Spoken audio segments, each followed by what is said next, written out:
Trump a examiné la proposition de l'Iran hier et l'a rejetée.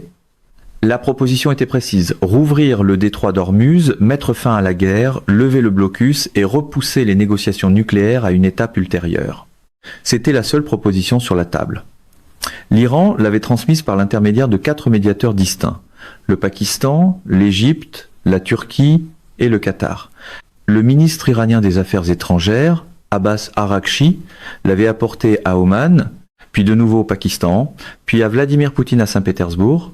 C'était l'effort diplomatique iranien le plus complet de toute cette guerre, et Trump l'a examiné lors d'une réunion dans la salle de crise de la Maison-Blanche avec ses principaux responsables de la sécurité nationale, avant de décider que ce n'était pas suffisant. Pendant que Trump était dans cette salle de crise, Marco Rubio était sur Fox News. Et voici les mots exacts de Rubio, parce que les mots exacts comptent. La question nucléaire est la raison pour laquelle nous sommes dans cette situation au départ. Il n'a pas dit l'une des raisons, il a dit la raison au singulier, puis il a dit ceci: les négociateurs iraniens sont très expérimentés et les États-Unis doivent s'assurer que tout accord empêche définitivement l'Iran de se précipiter vers une arme nucléaire à n'importe quel moment.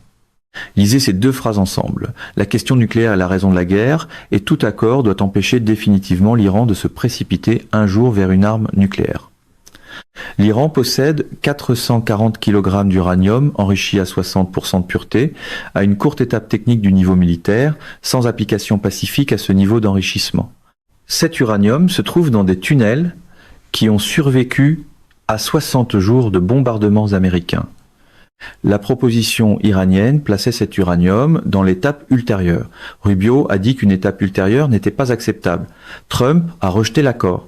Apparemment, dans la version trumpienne de la diplomatie, le feu n'est pas assez chaud tant que toute la cuisine ne brûle pas et que quelqu'un ne peut pas blâmer la fumée sur la Chine. Et pendant que Trump rejetait l'accord et que Rubio désignait la question nucléaire, la Chine n'a rien dit. 0 mot. Pas 4 mots cette fois. 0. La réponse complète de la Chine au rejet du seul accord sur Ormuz, à la désignation publique du nucléaire comme enjeu central par Rubio, et à l'ambassadeur russe à l'ONU qui qualifiait l'Occident de pirate tout en soutenant le droit de l'Iran à bloquer le détroit, a été un silence absolu. 0 mot de la Chine. Et c'est cela, l'histoire, pas le rejet, pas la citation de Rubio, pas la position russe à l'ONU. Ce que le silence de la Chine vous dit sur la suite de cette guerre est la seule histoire vers laquelle pointent ces 3 développements. Tous les médias couvrent cela comme 3 développements distincts: le rejet par Trump de la proposition iranienne, l'entrevue de Rubio sur Fox News et le soutien de l'ambassadeur russe à l'ONU à l'Iran. 3 histoires, 3 points de presse, 3 groupes d'analystes. Je veux soutenir que les 3 se trompent, parce qu'il ne s'agit pas de 3 histoires distinctes. Il s'agit d'une seule histoire. Et cette histoire ne porte pas sur le rejet de Trump, ni sur le cadrage nucléaire de Rubio, ni même sur la position russe à l'ONU. Elle porte sur ce que le rejet de Trump vient de faire au calcul de la Chine et sur la raison pour laquelle le silence de la Chine aujourd'hui vous en dit plus sur ce qui va suivre que tout ce que Trump a dit dans la salle de crise. Voici la question à laquelle il faut répondre. L'Iran a proposé d'ouvrir le détroit d'Ormuz. 20% du pétrole quotidien mondial passe par ce détroit. L'Amérique se bat depuis 60 jours pour le rouvrir. L'Iran a mis sur la table une offre qu'il aurait rouvert et Trump a dit que ce n'était pas suffisant. Que fait la Chine lorsque le pays qui a construit le système maintenant Ormuz fermé vient de rejeter l'accord qu'il aurait ouvert et que l'Amérique a choisi de le garder fermé à la place? Un mot, la Chine. Pas la Chine comme solution diplomatique, mais la Chine comme pays dont toute la position stratégique dans cette guerre vient de changer avec le rejet de Trump. La flotte fantôme, les paiements yuan, la réserve stratégique d'1,2 milliard de barils et les 26 appels que Wang Yi a passés à Abbas Araghchi. Toute cette architecture a été construite pour soutenir l'endurance de l'Iran jusqu'à ce que l'Amérique décide que le prix d'un Hormuz fermé dépassait le prix d'un accord. Trump vient de décider que le prix n'est pas encore assez élevé. Cette décision change tout ce pourquoi la Chine s'était préparée. J'appelle cela l'inversion du levier. Et une fois que vous comprenez ce que le rejet de Trump vient de faire à la logique structurelle de cette guerre, vous comprenez pourquoi le silence de la Chine aujourd'hui est le signal le plus alarmant du 61e jour. Commençons par ce que Trump a exactement rejeté et pourquoi le cadrage nucléaire est le piège. La proposition de l'Iran avait une structure précise. Première étape, mettre fin à la guerre, lever le blocus et rouvrir Hormuz. Deuxième étape, négocier les questions nucléaires dans un processus séparé et ultérieur. Aucun calendrier précis pour la deuxième étape. Aucun engagement contraignant sur ce que couvriraient les négociations nucléaires. Seulement l'idée que Hormuz et le nucléaire sont deux problèmes distincts qui n'ont pas besoin d'être résolus simultanément. Cette structure n'est pas naïve. C'est une extraction chirurgicale du levier américain. Voici pourquoi. La capacité de l'Amérique à faire pression sur l'Iran au sujet du nucléaire dépend entièrement des outils dont dispose l'Amérique pour rendre douloureuse la résistance iranienne aux concessions nucléaires. Le blocus est l'outil principal. Le blocus maintient les revenus pétroliers iraniens sous pression, sans les éliminer, parce que la flotte fantôme chinoise le contourne, mais assez pour imposer une véritable pression économique. Si le blocus est levé dans le cadre d'un accord sur Hormuz, la pression économique sur la position nucléaire de l'Iran est levée avec lui. L'Iran peut alors refuser indéfiniment des concessions nucléaires parce que l'outil que l'Amérique utilisait pour rendre ce refus coûteux a disparu. Rubio l'a compris précisément. La question nucléaire, a-t-il dit, est la raison pour laquelle ils sont dans cette situation au départ. Accepter un accord sur Hormuz sans concession nucléaire revient à gagner une bataille tout en perdant la guerre. Mais voici ce que la couverture médiatique rate au sujet du rejet de Trump. Le rejet ne rend pas la question nucléaire plus facile. Il la rend plus difficile. Avant le rejet, l'Amérique avait une offre crédible sur la table. Ouvrez Hormuz et nous discuterons des questions nucléaires. Cette offre donnait à la faction diplomatique iranienne quelque chose à montrer au corps des gardiens de la révolution islamique, une voie dans laquelle l'Iran obtenait un soulagement sans abandonner immédiatement sa position nucléaire.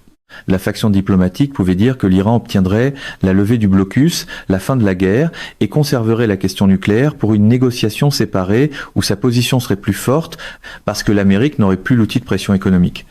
Cet argument avait suffisamment de poids en interne pour qu'Abbas Araghchi apporte la proposition à 4 médiateurs, puis à Poutine. Le rejet de Trump retire cet argument à la faction diplomatique. La faction diplomatique n'a plus d'offre crédible à montrer au corps des gardiens de la révolution islamique.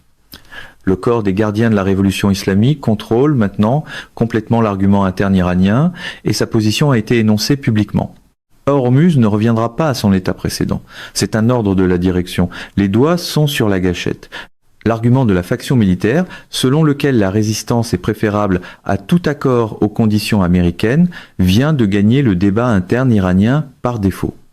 Pas parce que l'Iran l'a choisi, mais parce que le rejet de Trump a laissé l'Iran sans autre option que le corps des gardiens de la révolution islamique accepterait. Il faut un type très particulier de génie négociateur pour rejeter la seule porte dans la pièce et ensuite faire semblant d'être surpris quand tout le monde commence à chercher les fenêtres. Regardez maintenant ce que la Russie a fait à l'ONU pendant que Trump était dans la salle de crise, parce que c'est cette partie de l'histoire d'aujourd'hui qui change le plus directement le calcul de la Chine. L'ambassadeur russe à l'ONU, Vassili Nebenzia, s'est présenté devant le Conseil de sécurité et a dit que l'Iran avait parfaitement le droit de limiter le trafic dans le détroit d'Ormuz. Il a dit qu'en temps de guerre, un État côtier attaqué peut limiter la navigation dans ses eaux territoriales pour des raisons de sécurité. Il a comparé les pays occidentaux à des pirates. La Russie, avec la Chine, a opposé son veto à la résolution du Conseil de sécurité qui aurait établi la liberté de navigation dans le détroit comme une exigence du droit international. Cette position à l'ONU change l'architecture juridique internationale de ce conflit d'une manière que le rejet de Trump dans la salle de crise n'a pas faite. Voici comment toute la stratégie américaine sur Hormuz dépend de l'idée que la fermeture du détroit par l'Iran est illégale, une violation du droit maritime international qui justifie l'application de mesures par les États-Unis. Si l'argument juridique international tient, le blocus américain est une mesure d'application légitime. Si l'argument juridique international est contesté, comme la Russie vient de le faire à l'ONU, le blocus américain devient l'interprétation d'un seul pays de ce que le droit exige, et non le consensus de la communauté internationale. La position russe à l'ONU n'était pas une surprise. La Russie et la Chine se coordonnent depuis le début de ce conflit. Elles ont opposé ensemble leur veto à la résolution parrainée par Bahreïn sur Ormuz en avril. Ce qui a changé aujourd'hui, c'est que la Russie a formulé l'argument juridique explicitement plutôt que de simplement bloquer la résolution.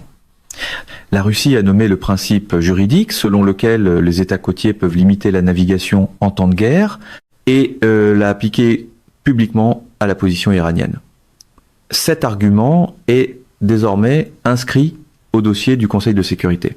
Toute future négociation sur le statut juridique d'Ormuz se fera avec l'argument de la Russie sur la table comme interprétation concurrente légitime. La Chine n'a rien dit au sujet de la position russe à l'ONU. La Chine a co-opposé son veto à la résolution il y a plusieurs semaines. La Chine soutient la position iranienne sur Ormuz par l'intermédiaire de la flotte fantôme. Mais la Chine n'a pas dit publiquement ce que la Russie a dit à l'ONU, que l'Iran a parfaitement le droit de fermer le détroit. La Chine laisse la Russie formuler l'argument juridique. La Chine formule l'argument économique en achetant le pétrole iranien. Les deux pays soutiennent la position iranienne sur Ormuz par des canaux différents, et lorsque Trump a rejeté l'accord qui aurait ouvert Ormuz, les positions de la Russie et de la Chine ont été confirmées. Le détroit reste fermé, et l'architecture juridique internationale soutient maintenant la position iranienne au plus haut niveau diplomatique. Alors, qu'est-ce que cela change pour la Chine? L'inversion du levier n'est pas un cadre théorique. Elle a des conséquences concrètes que la Chine est en train de calculer en ce moment. La Chine a construit toute sa position dans ce conflit autour d'une hypothèse structurelle. L'Amérique finira par décider que garder Ormuz fermé coûte plus cher que de l'ouvrir. À ce moment-là, l'Iran disposera d'un levier maximal pour négocier les conditions dans lesquelles il le rouvrira. Chaque élément du soutien chinois à l'Iran a été conçu pour prolonger l'endurance de l'Iran jusqu'à ce que ce calcul bascule, pour maintenir l'Iran économiquement fonctionnel grâce à la flotte fantôme, pendant que le coût économique mondial d'un Ormuz fermé s'accumulait au point que l'Amérique accepterait les conditions de l'Iran plutôt que les siennes pour la réouverture. La flotte fantôme est le mécanisme. Avant cette guerre, l'Iran exportait 1,68 million de barils de pétrole par jour. Pendant les semaines les plus intenses du conflit, alors que Ormuz était largement fermé et que les bombardements américains étaient à leur apogée, l'Iran exportait 1,84 million de barils par jour, soit davantage pendant la guerre qu'avant elle.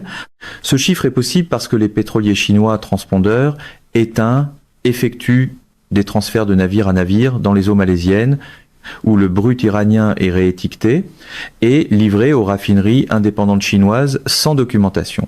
Les registres douaniers chinois indiquent 0 importation en provenance d'Iran. Les importations chinoises enregistrées de prétendus bruts malaisiens atteignent 1,3 million de barils par jour, soit plus du double de toute la production pétrolière nationale de la Malaisie. Le calcul ne tient pas, à moins que le pétrole vienne d'ailleurs. Ce système a maintenu les revenus de l'Iran pendant 60 jours de la pression militaire et économique américaine, la plus intense de l'histoire moderne. Le rejet de Trump vient de dire quelque chose de précis à la Chine. Ce calcul n'a pas encore basculé.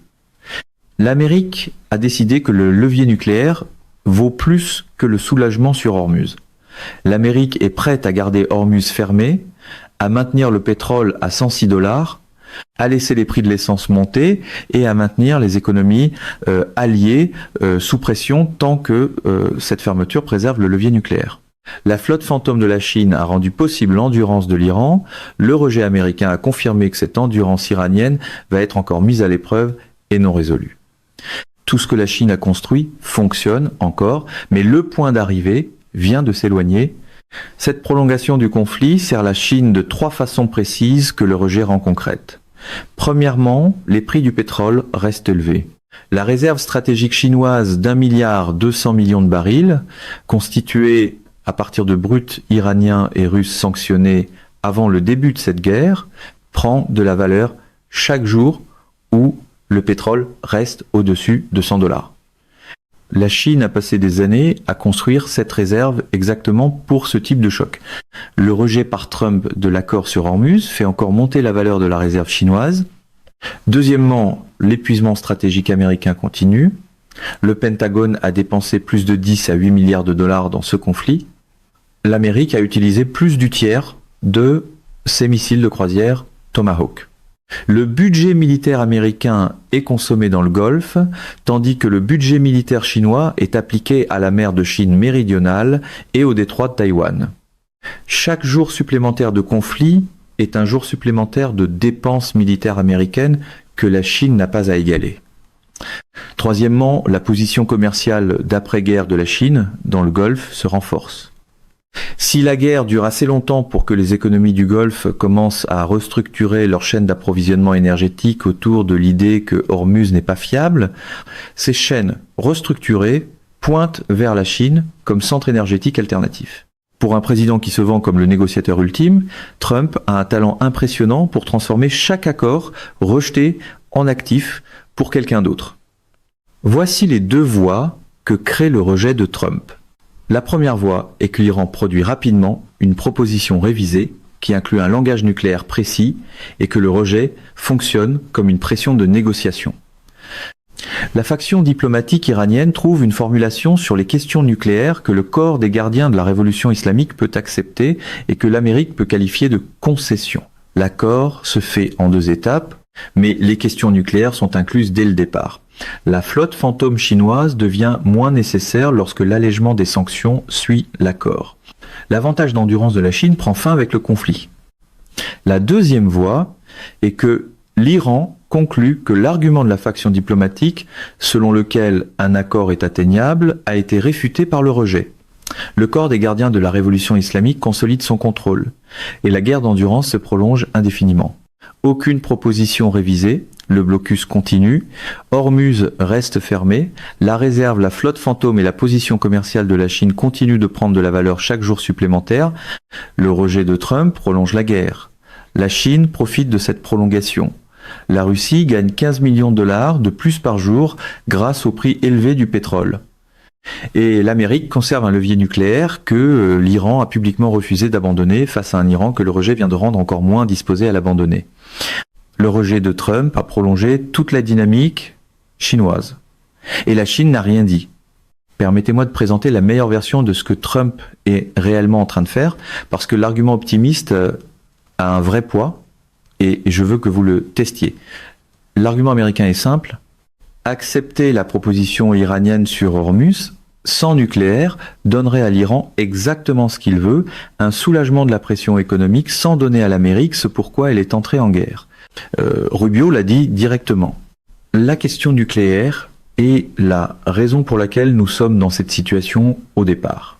Un accord qui ouvre Hormuz et reporte les questions nucléaires à une étape ultérieure non précisée, sans mécanisme, sans calendrier et sans engagement contraignant, n'est pas un accord de première étape. C'est un report permanent, déguisé en report temporaire. La proposition iranienne, comme Rubio l'a noté, revient à acheter du temps pour l'Iran, à obtenir la levée du blocus, tout en conservant la position nucléaire que l'Amérique a citée comme son objectif de guerre principal. L'accepter signifierait que l'Amérique a passé 60 jours, dépensé 10 à 8 milliards de dollars et utilisé un tiers de son arsenal de Tomahawk pour lever un blocus et repartir sans rien sur les questions nucléaires. La meilleure version de cet argument soutient aussi que le rejet est en soi une manœuvre de négociation. En disant que c'est pas suffisant et en retournant dans la salle de crise, Trump dit à l'Iran que la prochaine proposition doit inclure les questions nucléaires. Cette pression, si elle produit une offre iranienne, révisée comprenant des concessions nucléaires en parallèle de la réouverture d'Hormuz, serait un meilleur résultat que l'acceptation de l'accord de première étape. La patience de Trump, sa volonté de garder les prix de l'essence élevés, de maintenir le pétrole à 106 $ et de laisser le blocus en place, constitue l'outil de pression qui pourrait produire le meilleur accord. Les critiques de l'Allemagne, la position russe à l'ONU et la frustration des Alliés font toute partie du coût du maintien de cette pression et l'Amérique a calculé que ce coût valait la peine d'être payé. Tout cela est cohérent. L'argument du levier nucléaire est réel. Le rejet comme manœuvre de négociation est une lecture légitime. Et le meilleur accord, si l'Iran en produit un, serait le résultat du refus américain d'accepter la première proposition. Mais voici ce que cette meilleure version de l'argument ne peut pas expliquer. Abbas Araghchi a dit à Poutine à Saint-Pétersbourg que l'Iran réévalue la manière de poursuivre la diplomatie. Il a blâmé les habitudes destructrices de Washington, ses exigences déraisonnables, ses positions qui changent fréquemment, sa rhétorique menaçante et ses violations répétées d'engagement. L'Iran ne présente pas le rejet comme une pression qui produira une meilleure offre. L'Iran le présente comme la preuve que l'Amérique ne peut pas être un interlocuteur de négociation. Ce cadrage, livré directement à Poutine, est la manière dont l'Iran dit à la Russie que l'argument de la faction diplomatique, selon lequel un accord est possible à des conditions raisonnables, a été réfuté par le rejet d'aujourd'hui. L'argument du corps des gardiens de la révolution islamique, selon lequel aucun accord aux conditions américaines n'est acceptable et que la résistance est la seule posture viable, vient de recevoir sa confirmation la plus puissante de Trump lui-même.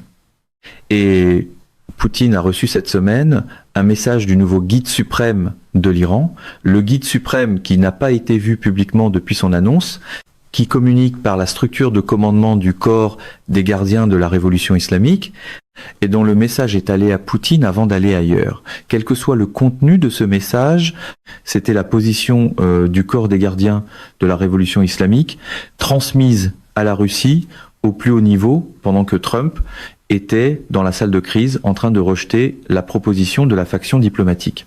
La Chine sait déjà ce que disait le message, la Chine et la Russie se coordonnent. La position du corps des gardiens de la révolution islamique, transmise à Poutine cette semaine, circule en ce moment par le canal Russie-Chine. Et la Chine n'a rien dit. Le silence, dans ce cas-ci, n'est pas de la confusion. C'est le bruit de Pékin qui regarde Washington payer la facture et décide de ne pas interrompre le serveur. Surveillez 3 choses pendant que l'inversion du levier se déploie. La première est de savoir si l'Iran produit une proposition révisée incluant les questions nucléaires dans les prochaines 72 heures. Rubio a dit que l'Iran achetait du temps. Si l'Iran produit rapidement une proposition révisée avec un langage nucléaire précis, l'Iran dit à l'Amérique qu'il a compris le rejet comme un signal de négociation plutôt que comme une position finale. Surveillez précisément si une proposition révisée inclut un mécanisme spécifique pour les questions nucléaires, un nombre d'années de suspension de l'enrichissement, un arrangement de garde pour l'uranium ou un protocole de vérification. Des mécanismes précis vous disent que la faction diplomatique iranienne fonctionne encore et qu'elle dispose encore d'une tolérance suffisante du corps des gardiens de la révolution islamique pour négocier. Un langage général sur le traitement des préoccupations nucléaires à une étape ultérieure vous dit que le rejet a renforcé la main du corps des gardiens de la révolution islamique et que la faction diplomatique offre un langage de couverture plutôt que de véritable concession. La deuxième est de savoir si la Chine dit quoi que ce soit dans les prochaines 48 heures qui fasse spécifiquement référence à la question nucléaire. La Chine n'a pas publiquement nommé la question nucléaire comme partie de sa position sur ce conflit. La Chine appelle à la paix, à l'ouverture d'Ormuz et à la diplomatie. Si la Chine publie une déclaration faisant référence à des arrangements nucléaires, à des cadres de garde, à des calendriers d'enrichissement ou à tout langage nucléaire précis, elle signale qu'elle a évalué la situation après le rejet de Trump et conclut que son silence sur les questions nucléaires est maintenant plus coûteux qu'une position spécifique. Les 26 appels de Wang Yi à Abbas Araghchi ont porté sur Ormuz. Surveillez si le compte rendu d'un futur appel de Wang Yi mentionne précisément les questions nucléaires. Si c'est le cas, la Chine est en train de combler le vide créé par le rejet de Trump. La troisième est de savoir si les prix de l'essence aux États-Unis franchissent 4,50 $ le gallon avant l'arrivée de toute proposition iranienne révisée. Le pétrole est à 106 $. Les prix de l'essence sont déjà élevés. Le coût politique du rejet, payer des prix plus élevés pour maintenir le levier nucléaire, s'accumule le plus rapidement dans le système politique intérieur dans lequel Trump évolue. Si les prix de l'essence montent brutalement avant que l'Iran ne produise une proposition révisée, la pression politique pour accepter quelque chose, n'importe quoi, augmente plus vite que la pression diplomatique sur l'Iran. Surveiller la réaction politique interaméricaine au prix de l'essence. Plus précisément, la question à laquelle la salle de crise n'a pas répondu est de savoir combien de temps l'Amérique peut soutenir le coût politique du rejet du seul accord sur Hormuz qui se trouvait sur la table dans la poursuite de concessions nucléaires que l'Iran a publiquement refusé de donner. Contredisez cette analyse si vous voyez les choses autrement. Lisez la transcription exacte de Rubio sur Fox News. La question nucléaire est la raison pour laquelle nous sommes dans cette situation et la prévention définitive d'une course vers une arme nucléaire à n'importe quel moment. Lisez l'ambassadeur russe à l'ONU qui qualifie les nations occidentales de pirates et dit que l'Iran a parfaitement le droit de limiter la navigation. Lisez la déclaration d'Abbas Araghchi à Poutine au sujet de la réévaluation de la diplomatie et des habitudes destructrices de Washington. Lisez le verdict de l'Allemagne, aucune stratégie de négociation convaincante. Lisez la réponse de la Chine à tout cela. Zéro mot, silence complet, et ensuite posez la question que la salle de crise de Trump n'a pas posée publiquement. Trump a rejeté le seul accord sur Hormuz qui était sur la table afin de préserver le levier nucléaire. Le blocus reste, Hormuz reste fermé, le pétrole reste à $106. Et la réserve stratégique, la flotte fantôme et la position commerciale de la Chine dans le Golfe prennent de la valeur chaque jour supplémentaire. Si Trump a rejeté l'accord qui aurait tout changé pour la Chine, et que la Chine n'a rien dit au sujet de ce rejet, qu'est-ce que Trump a exactement changé en disant non ?